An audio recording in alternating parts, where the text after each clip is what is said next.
Well, I want to talk about a really great baptism.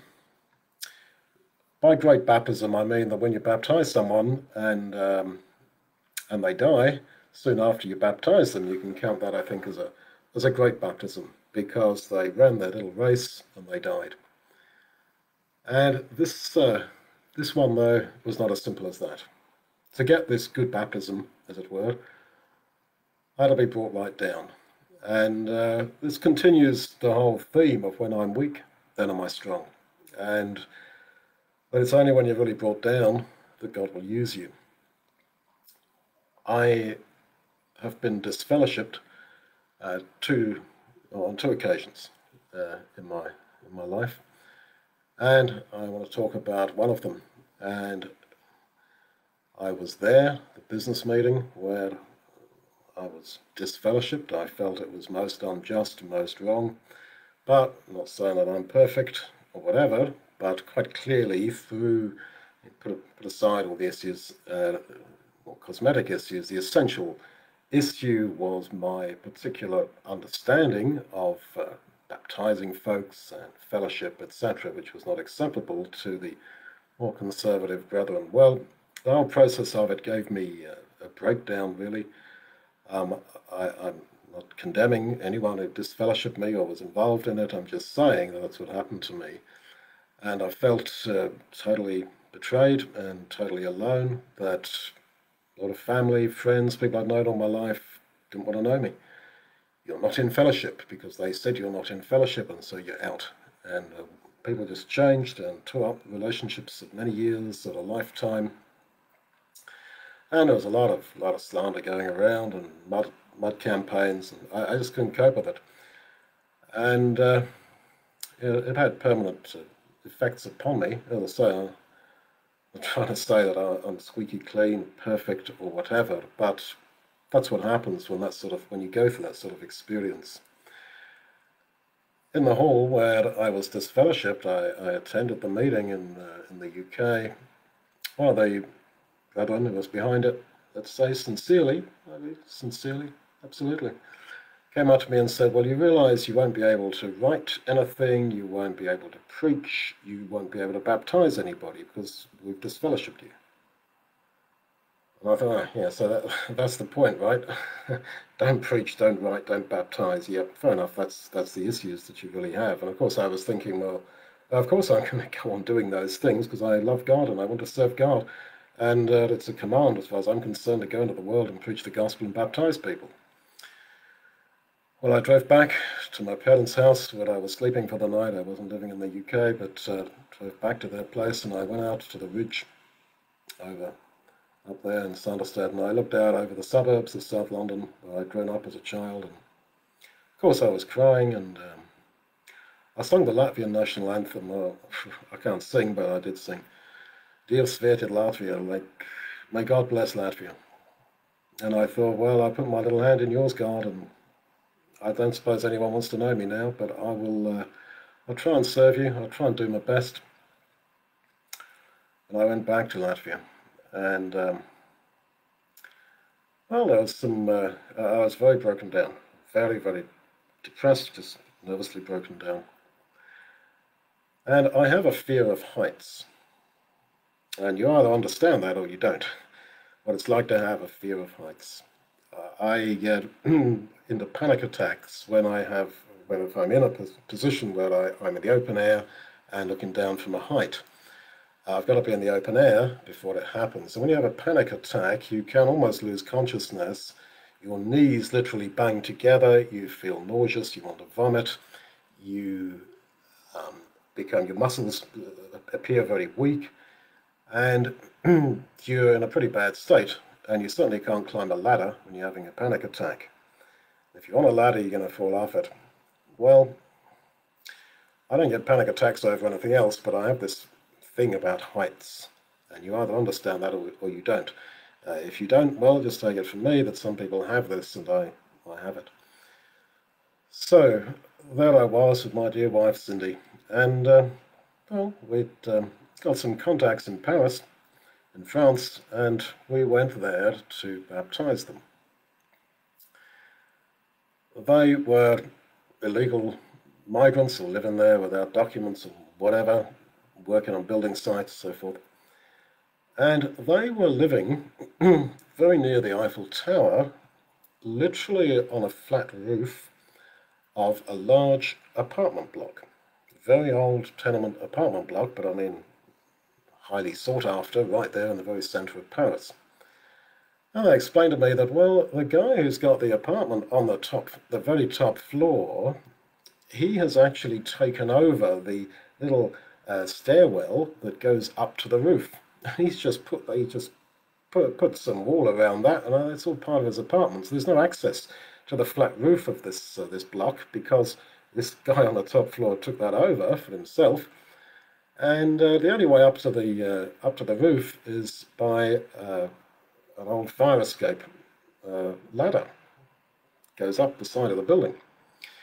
And well, we went up there, and well, that's where we live. We've put up a kind of a tent, and that's where we live. That's where we sleep. It's safe for us. We don't get any hassle from the authorities. We don't get hassle by anybody. We're living up there, sleeping up there.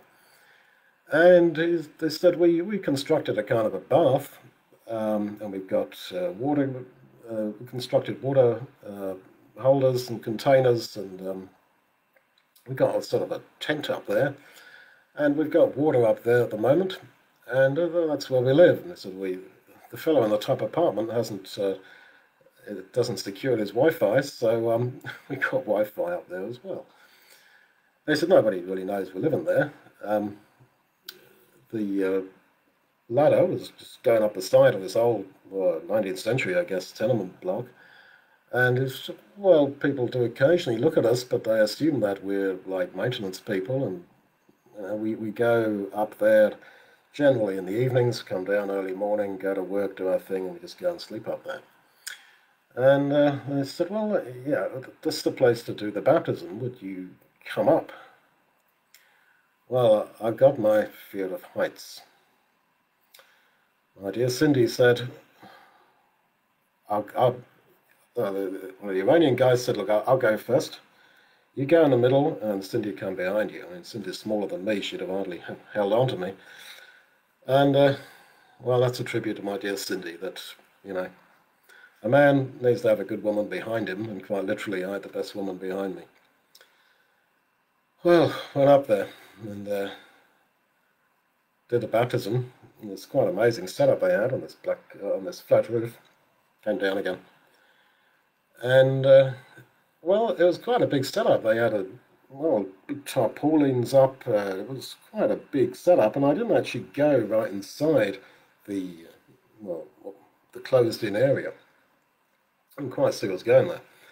Anyway, it came down. That evening there was a bunch of younger people, a mixture of young Christadelphian folks from all over the world, quite a few from Australia, who were doing the usual thing, going around on a holiday together, going around doing France, and they were doing Paris, and some of them were known to Cindy from when she was growing up in Australia. And it was a Saturday evening, and they said, oh, this is our last night in Paris. Do come along, we're going to such and such restaurant and cafe or whatever. And we went there, Cindy and I, and there's quite a lot of youngsters there. And I say youngsters, people 20s, 30s, something like that. And they were very much doing the tourist thing.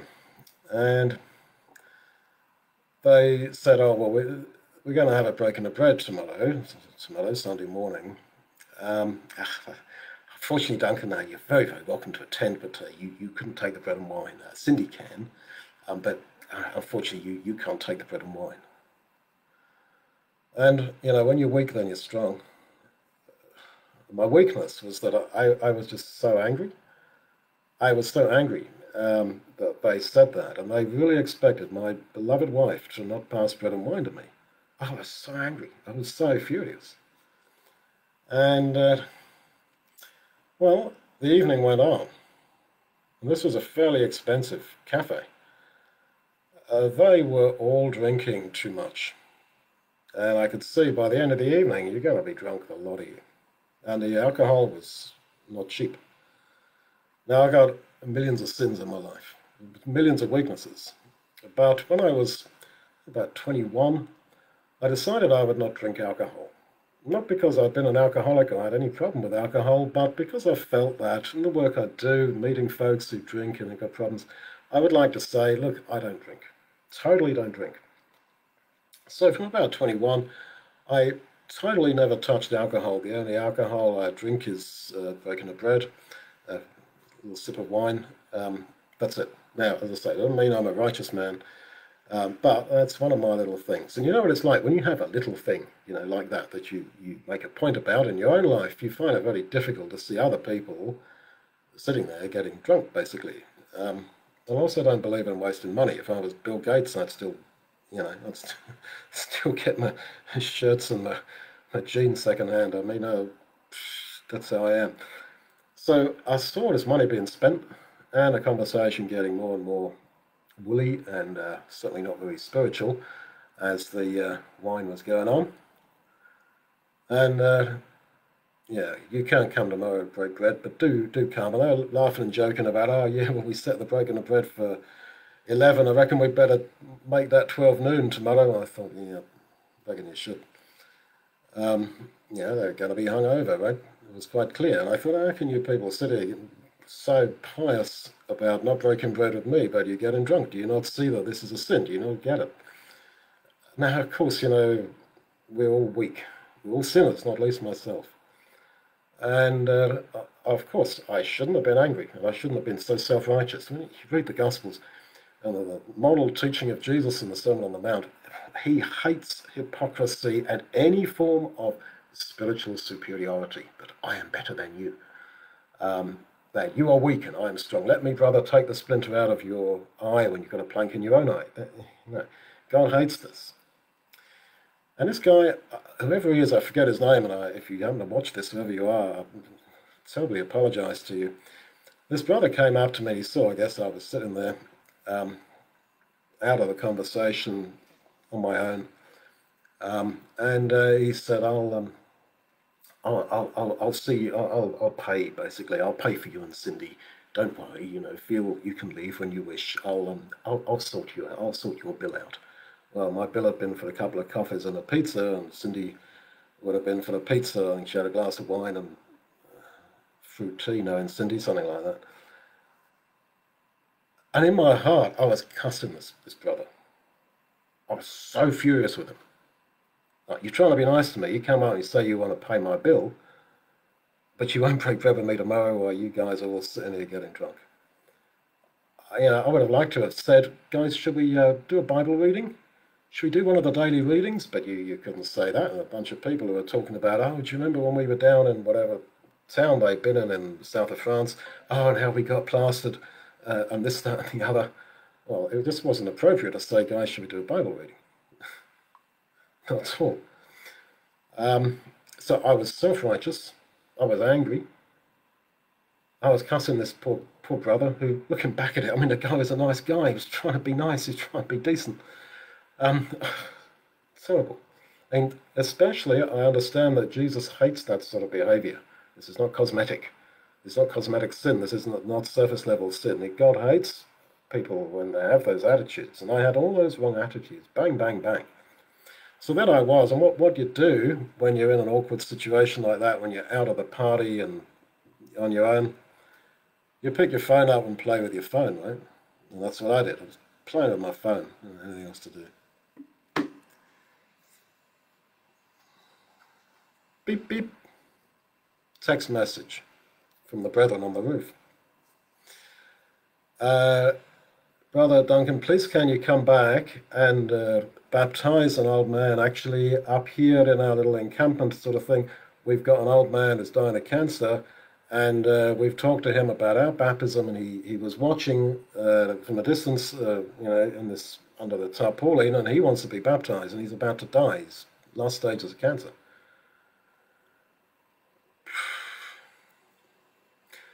Well, I walked out into the night, into this Paris street. It was in the evening, Saturday evening. And I called these guys. I said, look, what's all this about? And they said, yeah. There's an old man, well, not old man, but he's an Iranian and he's dying of cancer. And actually, although you didn't go into our sort of living area up there under the tarpaulins, he's actually lying there. And yeah, we have preached the gospel to him. He's really on his last legs. He's about to die. They said, they were good guys, these brethren. They said, we don't do drugs. But actually, the fellows we work with on the building site, they do heroin at the weekends. And they said, well, this brother said, we actually buy him heroin and shoot him up to just take the pain away. We try to keep him as far as we can out of too bad pain. But he's in a terrible position. He's right at the end. He's just skin and bones. Desperately wants to be baptized. Would you please come and do it?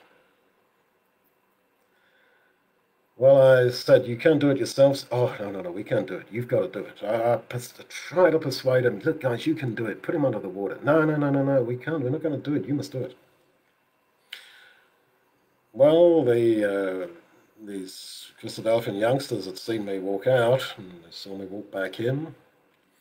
And I talked to Cindy with all the music and all the loud talking and so forth, and merrymaking and squeals of laughter, and people who've been drinking too much. Brothers and sisters have been drinking too much, and said what had happened. And she said, well, do you want me to come with you? Are you going to be okay going up there? I said, well, I'll get the other two Iranians to come down, one in front of me, one behind me, and then we'll go up, and God willing, I'll be okay. And she said, but you get those panic attacks with heights. If you have a panic attack on that, I mean, this was a 5-story building. This is not a small building. If you have a panic attack, you're going to fall off and that'd be the end of you. I said, yeah, I understand. She said, you sure? And we whispered and chatted, the two of us, and she said, well, it's going to look, because of all the tension about you breaking bread, not breaking bread tomorrow, it's going to look all kind of weird if we both walk out.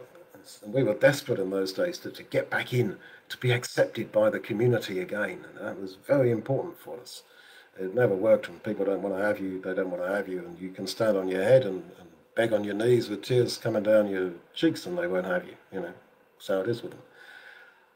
It's the power of religion, I'm afraid, but anyway. We were very into, not making any upset and all that sort of thing, and said, well, if we both walk out, it's going to look like we got offended with them for their drinking and because they said that I can't break bread in the morning. What I do? And I said, look, you stay here. And I walked out of that cafe restaurant, which was not very far from this block where these Iranians were. And I walked those Paris streets, and I'm not the brave missionary. And I didn't even have a lot of faith. Talk about, I can't tell my courage from my desperation. I mean, that's how it was. And I was genuinely depressed. I'm not bipolar. I'm not high 1 minute and down the next. I'm just down. When I go down, I go down. And that's how I was. I think that's actually what the Lord Jesus had when he was being crucified. I think it was, my God, how have you forsaken me? I mean, that's how he felt. He was on the down of depression, but I don't think he, like me, he was not manic. He was not bipolar. Didn't get the highs, but the lows. So that's what I think I have. And anyway, I walked those streets, and one of the brethren had come down the ladder to meet me. And he said, thanks for coming. Yeah, all good. Only problem is we noticed just now that some of the rivets have come out that are holding the ladder in place. Don't forget, this 19th century building. I'm pretty sure it was that sort of era. Some of the rivets came out, and he said, when I was coming down to meet you, actually there was a bit of a clatter at the bottom, and he said, look, this one of the rivets has come out of the wall. So he said, yeah, I hear you that you want one of us to climb in front of you and one of us to climb below you because you've got a fear of heights, but he said it's going to be a bit difficult. We don't want to have more than one person on the ladder at the same time. And we thought about getting a rope, but there was no rope long enough. So it's something to hold on to. If you have a panic attack on a ladder like that, I mean, that's it. You're going to fall whether you've got a rope to hold or not. If I'd have fallen, and I'm still here alive and kicking, so I didn't fall, but if I had fallen, of course, the folks in the restaurant would have said, yes, he was very offended about not breaking bread. So he walked out, he had a chat with his wife. He walked out, climbed a ladder, and threw himself off it, up the side of a building. And that's how it would have looked. He got depressed and he jacked himself in. Life is not what it seems. Life is really not what it seems. You may say, but I saw things with my own eyes. I heard things with my own ears. I know. I was there. Maybe you were, but it doesn't mean you understood rightly. Okay, and that's what would have happened to the people. The brothers and sisters in the cafe would have said, yeah, I was there. Yep, this is what happened. He was very visibly offended and upset and depressed about the not breaking bread issue, so he went out to a block nearby, climbed the outside emergency access ladder and threw himself off it. That's what it would have looked like, and that's how it would have gone down in history. And not that that matters at all. It's how God judges. So this Iranian brother went up the ladder in front of me. It was my turn. Don't think that I was full of faith. As I say, sometimes you can't tell your courage from your desperation. Of course, I prayed to God. I remember that night when I'd been disfellowship and I stood there looking out over South London, and I had said to God, look, I put my little hand in yours and use me. And I thought of that brother saying, you know, you can't baptize anyone now. And I had said, I don't know if I said him, probably not to myself, but God's told me to go and preach the gospel and baptize people. Well, he told everyone that. I mean, not just me, everybody.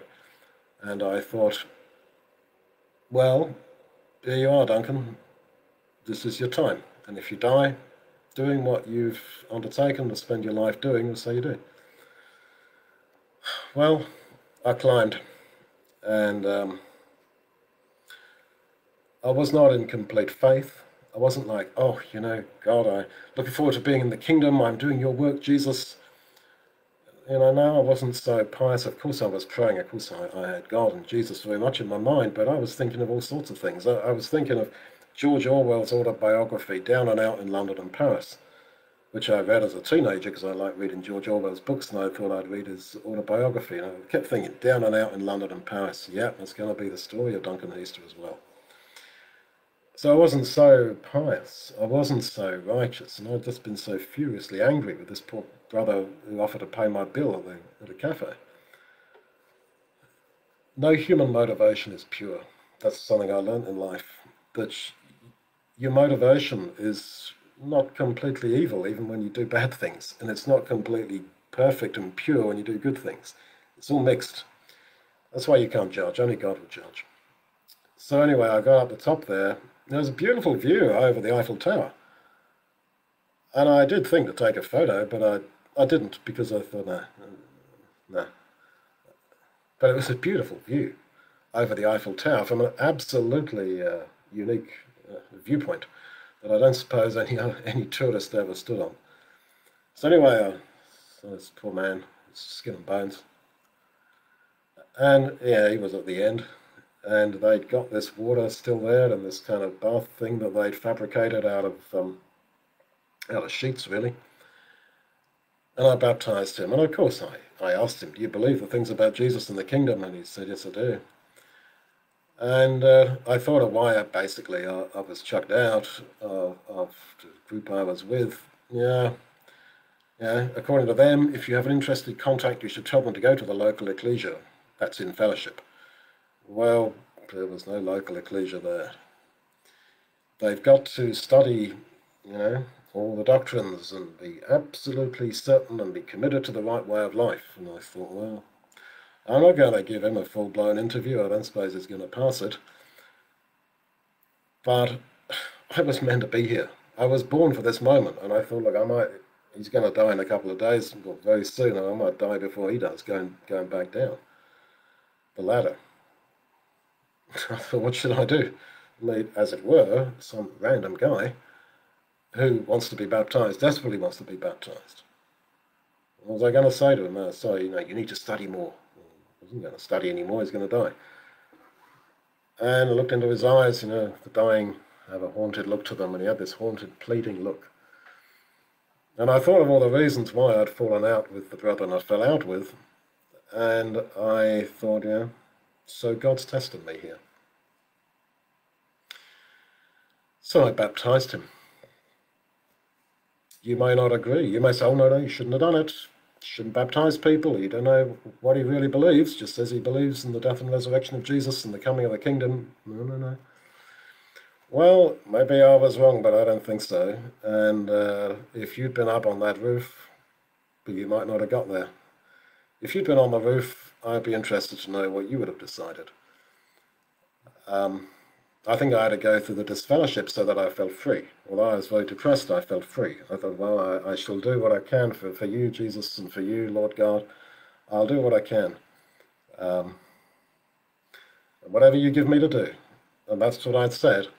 That night I was disfellowshipped as I looked out on the streetlights of South London, those orange streetlights, and I said, I'll do whatever you ask me to do. And okay, so I did it. Well, I came down, and Cindy and I went to the hotel, and we didn't go to the breaking of bread in the morning. You understand why we didn't. And then we went to the airport to fly out in the afternoon, the evening, as I remember. And although I'd seen the hand of God in my life, I was not strong. God had saved me. And used me. I was not strong at all. I was extremely depressed. It was like God trying to pet me up, put his arm around me, give me a cuddle, and I was still down in the dumps and negative and all the rest of it. And we were in Charles de Gaulle Airport, and there were vending machines. And I thought, I want to buy some chocolate. I just want to buy some chocolate, but I thought, I bet I haven't got the right change in my hand, in my pocket. I bet I haven't got the right coins. Everything's negative, So I went to this gloomy-looking vending machine, and I saw it, Mars bars, Snickers bars, Kit Kats, the lot. And I saw now there's no credit in it, and I haven't got enough money. For typical, my luck. God's kind of against me. God had just showed me he was not against me. And I thought, well, all to say, I chucked in whatever it was, 20 cents or something, when the thing cost, whatever it was it cost. Suddenly, this machine, why I did that, I don't know. Just depression, basically. Okay, I'll flick 20 cents in here, even though it cost €1. Whatever, I forget what the prices were. I forget whatever it was. This gloomy-looking machine suddenly lit up. Lights started flashing, and it started making noises. And this machine started spitting out chocolate at me. I was getting all these bars, Snickers bars, Mars bars, Kit Kat, a whole lot. It was spitting them out. And I scooped them up, started eating one, and then I ate another one. And I thought, Cindy, you'll start lecturing me about getting diabetes and putting weight on, and you shouldn't eat too much chocolate and so forth. And I thought, what do I do with them? Well, I thought, well, maybe I should put them back. But I thought, I can't put them back. I should leave them here. I was in this little ethical dilemma. And I took them with me. And I ate them. And I enjoyed them. Because it was like God putting his arm around me and saying, I'm not finished with you, Duncan. And actually, I love you. You haven't got money for chocolate. It's like you do with a child, isn't it? Daddy, I want chocolate. I haven't got the money. Nearly got it, I haven't got enough. What'd you do? You buy the kid some chocolate, right? And it was like God saying, I love you, Duncan. You haven't got the money for the chocolate. Okay. Oh, you wanted chocolate, did you, Duncan? How much do you want, mate? How much do you want, darling? How do you want? 5 Mars bars, 5 Snickers bars. Here you go, take them. Of course, it was my children. I'd have said, no, leave them there. Don't take them. That's not right. And I suppose it wasn't, and Cindy and I had some ethical discussions about this. And I said, no, generally you shouldn't, but in the context I felt that was God putting his arm around me when I was the crankiest, angriest, most depressed guy there was.